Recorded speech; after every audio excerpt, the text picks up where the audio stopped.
విజయనగరం జిల్లా మెంటాడ మండలం జైతి గ్రామంలో స్వయంభూగా 11వ శతాబ్దంలో వెలసిన శ్రీ బ్రహ్మరాంబిక సహిత మల్లికార్జున స్వామి ఆలయంలో కార్తీక 3వ సోమవారం సందర్భంగా భక్తులు పూజలు నిర్వహించారు.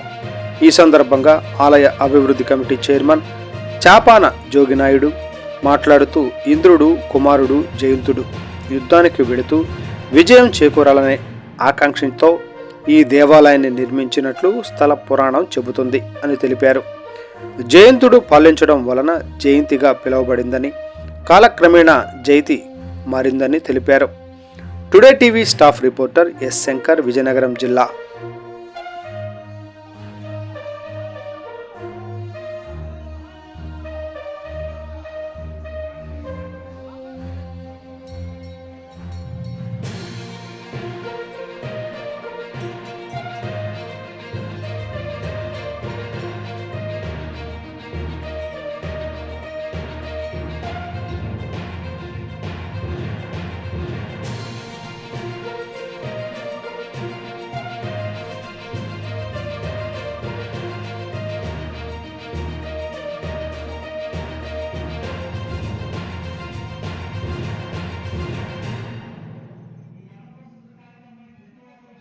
బ్రహ్మరాంబిక సహిత శ్రీ మల్లికార్జున